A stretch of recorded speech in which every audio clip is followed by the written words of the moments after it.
Welcome back to the Boss Too Hard podcast, where we dive deep into the turbulent waves of entrepreneurship. We're hosted here at the beautiful Hi Hello Labs in Orlando, Florida, and I am so excited to have the guest on that we have today. I think during the entrepreneurial journey, I can't talk today, guys. It's fine. It's going to be fine. You realize very soon that there's so much out of your control. And the sooner you realize who is in control and can kind of let go, the better off you'll be. And our guest, Krystal Parker, is no stranger to letting go of control. And so, Krystal, welcome to the Boss Too Hard podcast. Thank you. What an intro. Letting go of control. Entrepreneurial journey. Like, that should come with a sound effect. Dun, dun, dun. Oh my God.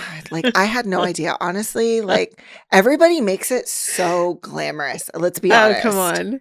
Like, social media, like, everybody's highlight reel, affiliate marketers that make $20,000 a day. Like, Yeah. Really? I'm like, I don't know what you're doing, but that's not what I'm doing. Oh my gosh. And there are days this is amazing, but there are days that this journey sucks. Oh, I had a friend say, I don't know why everybody hates me so much. I said, why do you say that? She goes, because my whole family knew that I wanted to be an entrepreneur and nobody told me that it was going to be this hard. And it is a grind. It's the highest of highs, the lowest of lows. And then sometimes you kind of get a little ground to catch your breath. Yeah. It usually doesn't last long. No. And I used to think when I first started, I was always an entrepreneur working for oil and gas. I didn't know the term, but I just know like I would get in and take stuff apart, fix it, make it run really well, and then go off to the next thing. Yeah. And, but going out as an entrepreneur was totally different because the paycheck was gone. And I remember I used to think, wow, I don't know how people do this without God. Like, I don't know how they do business without God. But then I really, since the Lord corrected me and turned that around to the point where it's really people that do this that don't know God, they do it in their control. And so therefore they have answers that they can explain to themselves. Yeah. Christian God-fearing people that step out in obedience do things that they could never do or explain on their own accord. And so therefore, it's the Christians that step out for these huge, amazing, incredible journeys of entrepreneurship. But God gives you these goals of like, I've never hit that before. There's no way in this that it's humanly possible. Yeah. But then God will equip you. And so you have to have God to do it. But it's like because of God, because we're followers of God, we know that it's not anything to do with us. I remember it was, gosh, because you met me. I still remember the day we met. First day, I remember it was too. my first day out as an entrepreneur. I had left my role. I was like, I'm going to go out and network. And where I know to go, that's always good, is the Christian Chamber. And it was at the Liaison Labs. Yes. Yeah. In downtown Orlando. And that was it. But I remember having a conversation with God and was like, God, if I can't bring in $3,000 a month consistently by December, I'm going to have to quit. Oh. And then a year later, we weren't at 3,000. We were like at 20K months. And so it was like thinking like that God could be so little, right? Like all I want in this season is this. Just enough for my bills. Yes. And he's like, girl. But I remember so much more. I remember you show up. You're so polished. You're adorable, super adorable. Okay, so I'm running the Central Florida Christian Chamber. Here comes Laurel, and she comes in, and she's absolutely adorable. She's shiny, and she's like just come off of this corporate, just paving this incredible path, but like all the shine, and you could look past it and her knees are a little trembly. Oh you were like, you were stepping out so hard in faith. Like that had to be just so scary. It was. And everybody says to have, 6 months or whatever saved. I had I had $3,000 in the bank from Daddy Biden's stimulus money. That's all I had. Like you can say whatever you want about the presidencies, but I was really grateful for that stimulus money in that moment because I was like, I can make this work. I can figure it out. Like, worst case scenario, this pays my mortgage for a little while, you know, and there were other things that happened that made it work, but it was just like no net. Yeah. No net. A $3,000 net. Yes, that's it. And my grocery bill is almost that. You have 2 boys. Come on. 3. Oh, you have 3 boys. Yes, That's right. yeah, You have 3 boys. Yeah. And then, everything else. Yeah. But yeah. I think one of the most comforting things about being in that room and meeting you and hearing different pieces of everyone's story is that there were others who had gone before me and they came out on top and they were okay. And God had favor over them. Mm-hmm. And I know we should all believe that God has, we should know that God has our backs, that God has favor for all of us.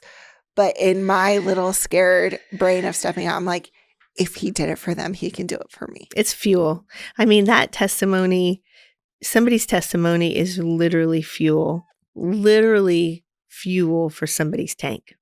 And that's why I love social capital and relationships and stuff, because not everybody shows up in the same place. But oftentimes we get tricked into thinking like, I'm the only one, I got to do this alone. Yeah. And then all the promises that God's given us, he'll never fail us or forsake us. We just start to forget those things. And it's like what I think that Christian Chamber, any of these really great groups that have an emphasis on God do is remind us of the word of God, remind us of his promises. I always say, hold on to the vision tight, but how loose? Because I think sometimes we also get into success is going to look like this, and it has to be $3,000 in my bank, and that means I'm successful. But God may say, I'm going to give you $10,000 of social capital and partnerships, but you're like, no, I didn't do it. I'm not successful because I don't have exactly what. And it's like, no. Hold the vision tight, but how has to be truly loose because you just don't know what God's up to. So I know how is loose, but I need to know how. And so I personally, I know, quite a bit of your journey. And so really, really successful in oil and gas. Step out in faith. So what was that actually? That's what I don't know. What was that transition between oil and gas and entrepreneur? How did that happen? Yeah. Well, okay. Series of bad decisions. And so it pretty much was the story of my life at that point, because I was really a practicing Sunday Christian. I was a 52-hour-a-year Christian, if that. And so when you're doing that and your priorities are out of whack and everything's, so I was killing it in business. I was a college dropout. I started stocking shelves in a truck parts store that happened to be a subsidiary of one of these big oil and gas companies. And I was stocking shelves in this truck parts store, and I overheard them say, we're going to be hiring a secretary or somebody. And I was like, oh my gosh, I wonder if I could be the secretary. And so I remember I worked with my mom all night. So I'm living at home. I literally dropped out of college. I left this town at 300, blazed the trail, said I'm never coming back.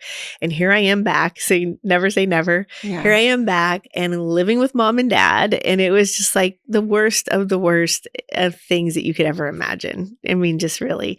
And so I'm stocking shelves. I overhear they're looking for like a secretary. So Mom, you got to teach me everything about accounting and book. I got to act like I know what I'm talking about. Yeah. So I wowed them evidently, and they gave me the job. So I worked there for a year, but it didn't work out with them. They chose not to take on this truck parts store as part of the gas company, but they said, hey, we've got a front desk position in a neighboring town. Do you want to take that? Because they liked me. Okay. Yeah. And so I did. I took that. I was the only woman in the office. And after about 2 years of doing that, I had bought my first house, which is, my car's more expensive than, but I bought my first house. It's so cute. And I'd love to have that house right now. But I bought the house. I was really doing doing great in my job.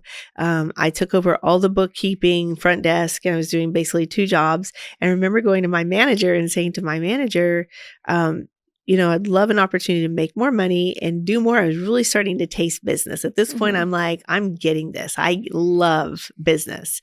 I always say it's my sport. It is my sport. And he kind of does this like pat me on the head thing and is like, well, sweetie, well, honey, if you want to go up, you're going to have to go get you another office job somewhere else, and probably in Kansas City. Well, Kansas City's like 6.5 hours away. So it meant like I would have to sell my house and go up to Kansas City. And so, I didn't really understand that he had limiting beliefs and there was an implicit bias about women, doing jobs that men. And so I was just like, okay, that's cool. And so I did. I went interviewed for a position in Kansas City, took it. I went into HR and benefits. From HR and benefits, I got into supervising. After supervising, I went and sold gas on the NYMEX. All this is within the umbrella of this huge multi-billion-dollar company. And then as I'm selling gas and doing some of that on the NYMEX, which was really fun, selling to the large, I got to go do all these tours in these big places and how they're burning gas. And a job came open where I was a supervisor as a director. So it was supervisor, manager, director. So I was left as supervisor, and as God would have it, I became director. So over the bosses that were my bosses in this place.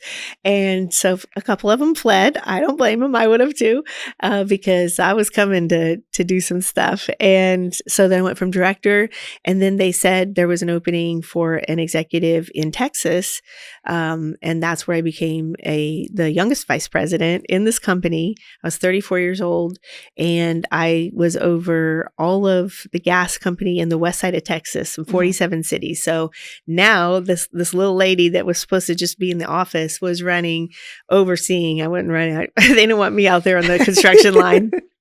But construction, engineering, pressure control, maintenance, meter reading, service, like everything to run the gas company, plus all the regulation stuff. So the rates, they sent me to rate school, and all of customer service for the whole state of Texas. I remember some stories where you really you were really not hard on them in a bad way, but like customer service matters. Oh yeah. Yeah. Because so I guess this whole thing about striving for success and the fact that I went back home and dropped out of college, that was all really because there was something that was said over my life that I didn't know, but I was carrying it with me. And I love my dad. My dad's in heaven. God bless his heart. And he was an academic. He was a teacher. He was from a lineage of teachers. And he said, and it was true, you're not as smart as your brother and sister. So you're just going to have to get lucky into doing something. Well, he was right. I wasn't as book smart as them, but I had great people skills. Yeah. And what we find today, all the studies show that 85% of job success, well-developed people skills. Yes. If you can kill it with people skills, then, the book smarts thing. Yeah. Hire for attitude, true for skill. Amen to that. Yeah. And so, but that was said over my life. And so then what that does is it creates like Krystal sitting with her dunce cap on, in my mind, I'm dumb. I have to work really hard. I'm not going to be successful. And so I just really learned to just grind and outwork everybody, work hard. And so, here I am running the gas company. I was really placing a priority over success, money, position, power, all these things, and family and marriage and child. That was all byproduct of all of my great success. I knew about God, but I made God smaller. I got bigger in my head, bigger in everything that I did. And, when you do that, of course, things are going to fall apart. But God allowed me to get that education, to do amazing things that I did so that he could prepare me for what he had in mind, in store for why I was created, right? But at the time, I had no idea. I was just working because I was trying to prove that I was not a dummy. Yeah. Yeah. And so just a lot of bad decisions. And And then timing of the company bifurcated. They decided distribution needed to be separate from their partner side. So timing was right, but also fell in love for my second time. And he lived in Dallas. There was no gas company there. And just everything fell right in line for number 14 on Southwest Airlines. And I was number 15. And we sat on the same flight by each other and then got married less than a year later. So at what point did intent and impact come into play? Yep. So after I left the gas company, I was kind of just living that stay-at-home mom kind of life, catching my breath. Yeah. Because I had burned so hard. But I was catching my breath. And I remember one of the boards that I sat on, the president, he reached out to me and he said, "Parker, I need help with my resume." And I'm like, "I'm not helping you with your resume. Like I was part of the searching to put you in as president." And his board had shifted. And so he really was wanting some help with his board, but he thought he was just going to have to leave the company. Yeah. And I said, "Well, no, let me see if I can help you with your board." So I put together a whole board workshop because I had served on so many boards at this point. Yeah. So I put together a board workshop and then I realized, this is residual. Like I did the work and now I can take this and plug it in other places. Yeah. And so that's what really just sparked this creativity and this entrepreneurial zest. And so intent and impact formed. And what the background behind that is oftentimes we are intentional about the things that we do, but it doesn't always turn out that way. Yeah. And so we want to make sure that your intent matches the impact that you get. And so that's how I created my company, Intent and Impact. To kind of rewind, I think one of the most dangerous places that we can live is in self-proclaimed success. Ooh. Self-proclaimed success. Yes. Tell me about that. I'm curious. So we in our heads, societal values, what we were taught, what we learned, what, whatever, we create this idea of what success is. And we don't take into consideration all of the other things that happen in life that play into success. And so you're chasing success. And all of these other things are happening and they don't coincide with your success. And you get to that space of what you thought was successful and you're freaking empty. Oh. And it's never quite, and when it's self-proclaimed success, it's never quite enough. The bar keeps moving higher. It's something else to chase rather than realizing that success is a multitude of so many things coming together. You cannot be successful. You can't have a successful career and have no relationship with your children because you're busy all the time and call that success. Correct. You can't have all of this money and success over here and have no friendships. Correct. And, I'm married and I know you've been married and I know you've been divorced. You can't have all this success and forget about your marriage. Right. Because that will fall apart too. And then you realize it's like, but I wanted this too. Well, then why didn't you pour into it like you poured into that? Right. Yeah. It's almost, it becomes an obsession, honestly. It was my drug, was work. Yeah. And I would sacrifice and give anything to win the deal, be the best, get another promotion. And I was rich in my bank account, right? Yeah. I was killing it financially. I was killing it as a young woman. This company filled with men and engineers, and I'm a psychology major, and I'm making multiple six. I'm six-figure, multiple six. I remember going to my boss and even saying to him one time, "I think I want to go get my master's." And he looked at me and he kind of punched me in the arm. He's like, "Parker, you're 34 years old. you're set for the rest of your life. Why would you want to do that? I'm like, oh, yeah, right. Why would I want to do that? I don't know. It just went. And because I was searching for something, but I didn't know what it was. But I thought, well, if I get my master's, then that's going to make me feel. And I remember and it also proves your dad wrong if you get your master's. Oh yeah. Do you not think, so I did get my master's. Yeah. They sent me to Harvard Business School. Do you not think that when I got to Harvard Business School, I wasn't all over that?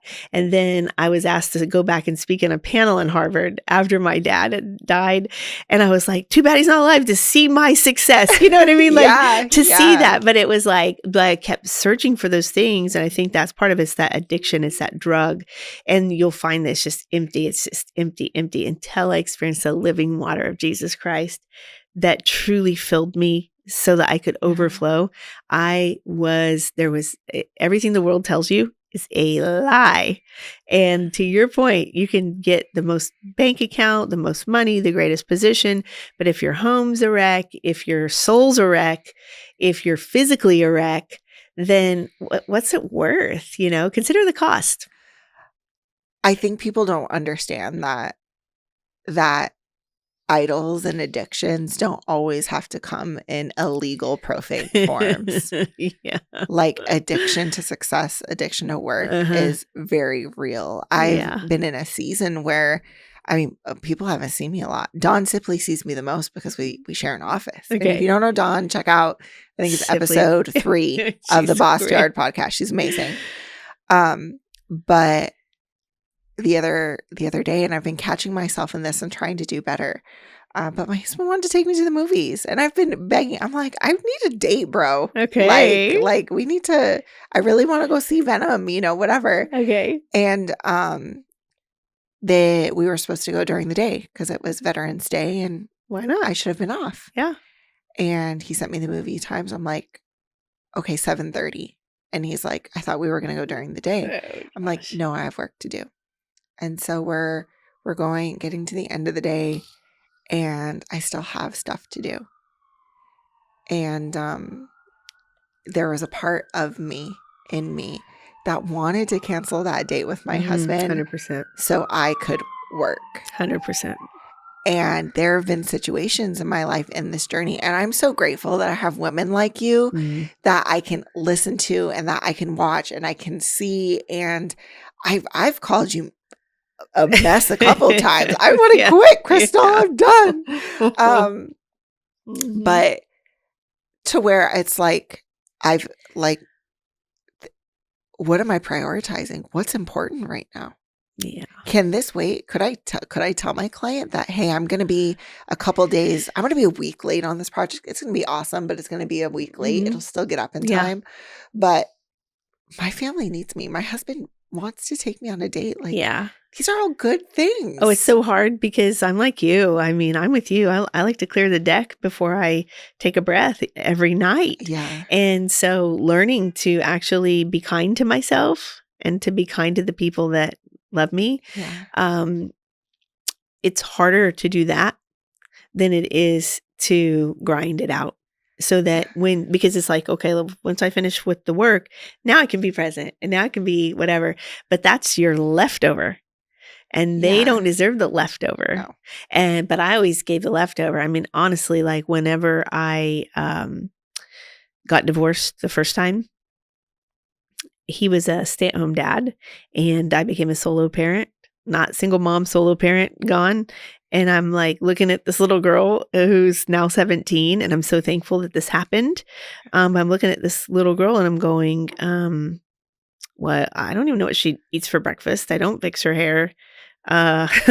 Where's dance? Like I'm calling the friend, the mom, the friend, and going like, what time's dance? Where's dance?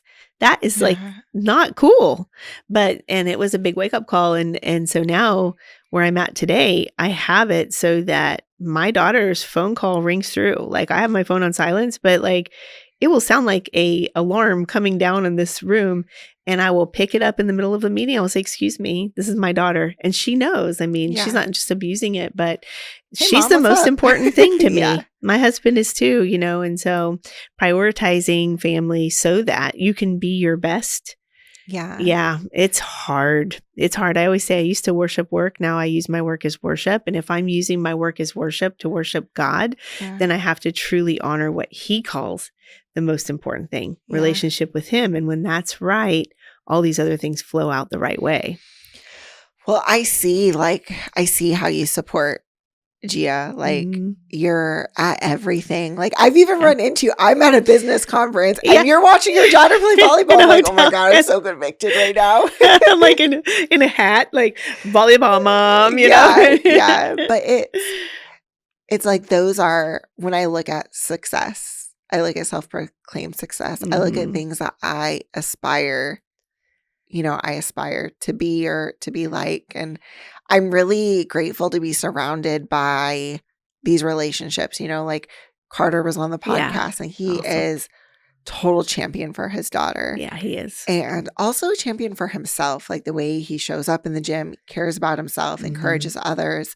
I watched you, the way you show up for Gia, the way we haven't gotten there yet, but I've seen the way you have selflessly served the Christian chamber Mm. and then to step out and see a need to build a U.S. Christian chamber. Yeah. To write a book that pours into business owners and really calls them out on, hey, like, here are some things that you can do better. Yeah. And so I've to see you use your story and that transformation and that testimony to create something so beautiful. I mean, it's an inspiration every day. Like Dawn brings her daughter to work. She does on the job OJT. Oh yeah, on the job training. Yeah. And so I walk love in it. and Ton's hanging out. I'm like, hey girl, what's up? She loves my office. But it's so good. but it's like, these are the beautiful things. Yeah. These are watching people prioritize the things that are right. And that's what we should be aspiring to do. I know. And so I've got the senior this year. Yeah. And my husband's a volleyball coach. He works a lot of hours in evenings and stuff like that. And so I'm a little worried about what's going to happen next year, because now it's like, okay, when G is home, it's a priority. We spend time together. And I'm thinking to myself, I'm going to have to get some hobbies or something, because it's going to be so easy to just throw into work and dive in. Yeah. So yeah, I think it's really important to just be intentional about the things that matter the most. We schedule meetings all the time. Yeah. So why couldn't your husband have a scheduled time with you during the day, right? Yeah. Because we schedule meetings all the time. Right. That's what we do. Yeah. And so, doing that, and really like tonight, I'm going on a cruise with my husband, but it's like a fundraiser thing, and we really aren't even getting on the water, but we're so excited about it, so little things like that matter. Yeah. Bridging the gap. Yeah. And see where it can come together. Yeah. And it's really about allowing God to build it, because here's the thing. I got to see this with Gia. So she was really good at volleyball. Mm-hmm. She worked really hard at volleyball, but the minute she would let go, get sick, miss a practice or something, she'd slide down. She's also very gifted with singing. So when she would work at singing, if she let go, got sick, whatever, and let go, she would just stay or even climb higher and higher and higher. One was man-made. She was good because she's athletic, she's gifted, she worked hard at it, but that wasn't her natural gifting. Yeah.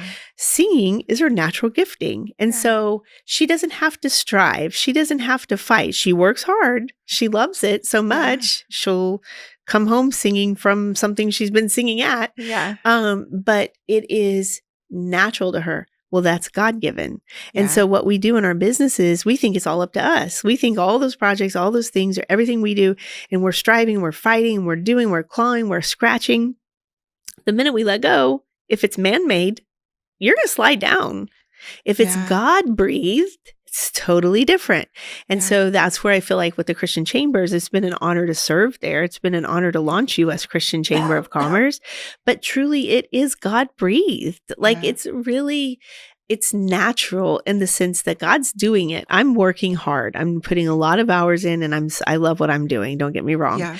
But at the end of the day, if Krystal goes away and this is of God, or I don't do a certain thing on one night and I say no to something, which I have this year a lot more than normal, guess what? It doesn't slide down. It doesn't end. The world is not over. The business is not shut down. It's still, and matter of fact, it grows more if I'm not sitting in there just killing myself doing it. Yeah. Yeah. So you've got a lot going on right now. I always have a lot going on, girl. I know. We all have a lot going on. Yeah. So you have all the success, right? And you whose success? You just told me. Okay, right. But you do. So worldly been success, blessed. Right? You've been blessed. Yes. You've experienced a lot of success in different areas. Why the book? Right? Because you have all this experience. Yeah. You can people will pay you to apply this experience in their businesses. Right. And so why the book? I think it was one of those things where I felt like I was supposed to write a book for a while. I didn't really know what I was supposed to write about, but I knew I was supposed to write a book. And it just kept coming up, you know? Yeah. And somebody, you probably know him, Gary Tolley. Right? No. Okay, in the chamber. And he came up to me one day and he just looks in. He's got a prophetic voice. He looks me right in the eye and he says, God wants me to ask you, when are you going to write that book? And it was so out of like the blue. Yeah. Like, who knows that like I've been burdened to write this book. Right. And I'd even tried and started and it was a disaster because it wasn't right time or right topic, I guess. Yeah. So anyway, after he said that, I was just like, that's interesting, and just kind of waiting and see what happened. And it wasn't but like a week or two later, I get a call from a publisher and he said, hey, do you know any successful women that are Christian that would be able to write a book? And I said, well, what about me? And he's like, perfect. I was hoping you'd say that. I need it in 3 months. I'm not kidding. And at this point, we were really working on relaunching Central Florida Christian Chamber. Yeah. At the time, I was a single mom. And as God would have it, I would meet my now husband. And I told him, I was like, I really liked you when I'm writing a book. Yeah. I'm relaunching Central Florida Christian Chamber. I'm single momming it. I've got my own company and I am a professor. All these things at this time, and I still made time to date my husband because I was like, I liked him. Girl, I remember like when you gave your session at the expo, he was there to support you. Yes, he did.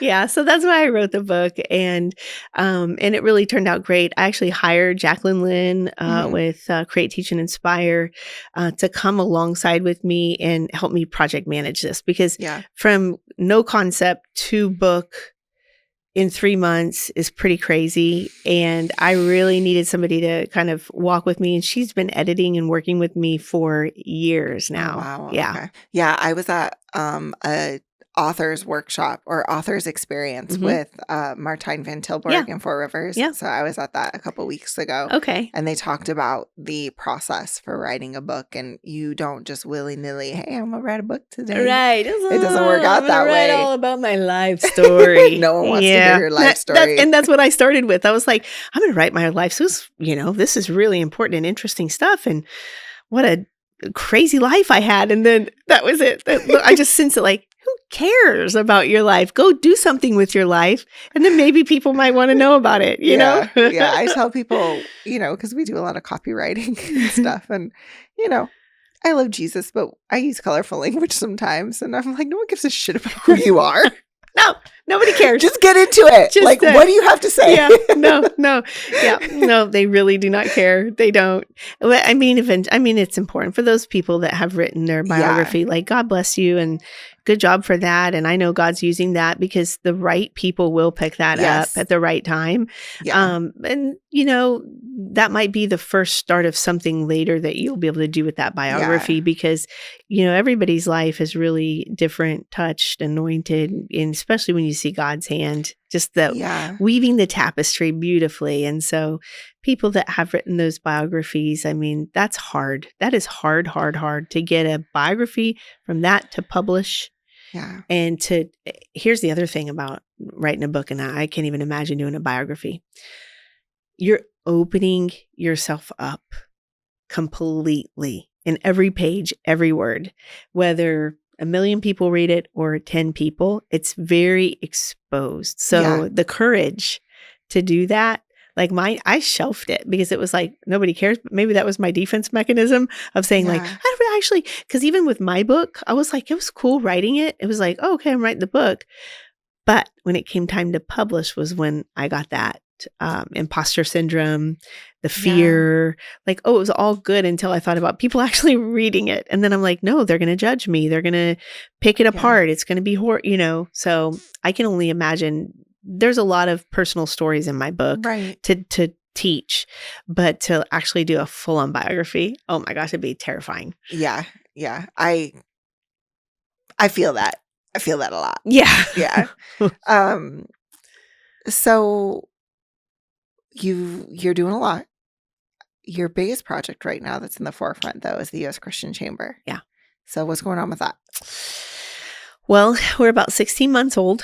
Okay. So we're in November 2024 when this is being recorded. Okay. So that's important to say because I keep going back to some of the early documents and things I put together. And it was like, oh, we've made it to 175 members. Now we're over 220 some, right? And Amazing. we're like, my goal for 2024 was if I could just get 10 to 12 chambers in the coalition, we're at 16. Like, Oh, wow. and so it's just what God's doing is amazing. Yeah. And so we've proven the concept. We've helped chambers go in about 12 months from 0 members to starting their nonprofit, their 501c6 to 100 plus members. So we've seen that in Wow. process. We know it works. We know how to do it. We've created the coalition and we're serving our Christian chamber members through the USCCC, through a number of different activities and Right. things, helping their businesses grow. So all this is good. We had this year in April of 2024, we had the first global expo and global conference. Yeah. And we had 410 people from all over the world. It was amazing. And God really showed off for that. And it was just, I can't even begin to tell you the stories that we've heard as a result of that. Yeah. We published a Kingdom Commerce book, which there's an incredible divine story about that. 20 years ago, a man, the same month that the U.S. Christian Chamber of Commerce was registered as an entity, 21 years ago, this man was sitting on a beach and the Lord enlightened him to grab the URL Kingdom Commerce. He put it underground, didn't do anything with it. Yeah. And just about 2 weeks ago, he reached out and said, you guys have Kingdom Commerce book. Like, God did this. What's going on? So Yeah. it's exciting to see that. So we have the book. It's an anthology of different authors Yeah. coming together. And so we've proven the concept. We know what we're Yeah. doing is rising up in our nation. We Yeah. know it works. We know there's a need for it. We know we're solving a problem. We've done it off of heart, the Holy Spirit, a lot of sweat, Yeah. and a lot of work. And now to turn that corner, it's got to go from me really running with it to allowing more people to come alongside this vision Yeah. and really infusing it with some cash. I mean, I never went and got a business loan. I just did it on heart.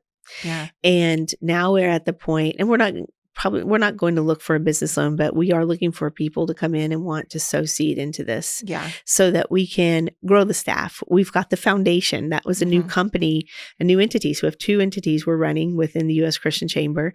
We need a development director there. Yeah. We just added a SVP, Senior Vice President of Coalition Operations. There's an amazing woman out of Arizona that's coming in to fill that saw role. that. Yeah, Mina. We've got an admin through VA USA, and she's just running circles around me going like, what else? Come on, get me to work. Let's go. And we've got a gentleman out of the Virginia Beach area that's doing sales for us. Okay. And so I think with this core team, if I can fill that development director role, with this core team, I think we can go into that next step, the next evolution. But, 5-year plan to be, I'd love to see Christian Chamber in every state across the U.S. In 2026, we're gearing up for an incredible bananas, blow your mind kind of conference. Okay. I need 2025 to get it together. So 26, we can just blow your mind on what is a business conference in the U.S. Christian Chamber of Commerce. So that we're working on cooking that up right now. And, I just think people are going to look back and go, how did the Christians used to do business together? Mhm. Meaning we didn't know who the Christians in business were. When your little cute self showed up at that Central Florida Christian Chamber Yeah. meeting, who would have known you were a Christian? Yeah. And you just got mashed with prayer and love Yeah. and care and connections and resources. And that's how we're supposed to do it. That's Acts. That's the body of Christ out in the marketplace. Yeah. I think that what the Christian Chamber for me, and of course it's been beneficial for business Sure. always, but even in seasons where like I didn't have the capacity to take on more business, it was being able to go to a space where I was vulnerable Mm-hmm. and met with solid advice Yeah. and prayer. Yeah. Like really that Moses moment needing Aaron to hold his hands up. Like you guys have been that for me in a lot of seasons. That's awesome. I'm grateful for that. That's awesome. I love to hear that because yeah. look at you. You're boss too hard. Look at Oh you my today.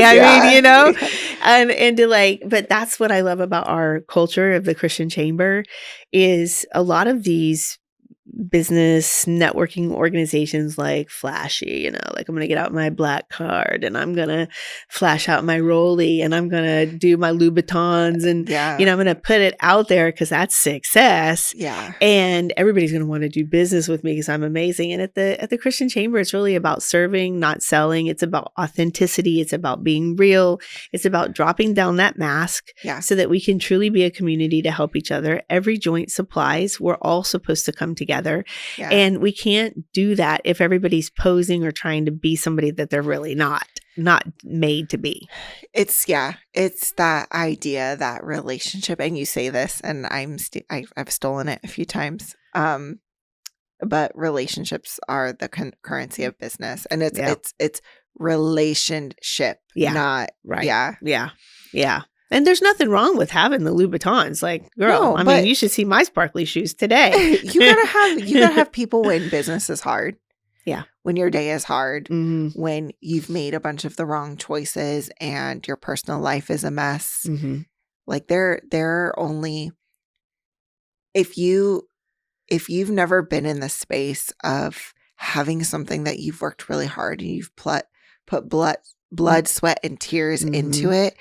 And also having, something else that you've put blood, sweat, and tears into it, and they're both vying for your attention, and you're just overwhelmed and don't know what to do. There is nothing like having those God-fearing, business-owning friends to walk with you through it because they've walked through it. Mm-hmm. Not just no, this is what I did. This is what you should do. Right. Yeah. And sometimes you need that. Like, don't. Like, that's the wrong move. Like, don't make that move yet. Right. Yeah. And we weren't designed to do it alone. No. But for some reason, we feel like we have to. Yeah.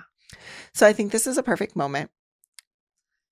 You shared a lot of your story. And I think just listening to you in this conversation, there's a lot to pull from this. But you've got your sparkly Thanos glove on.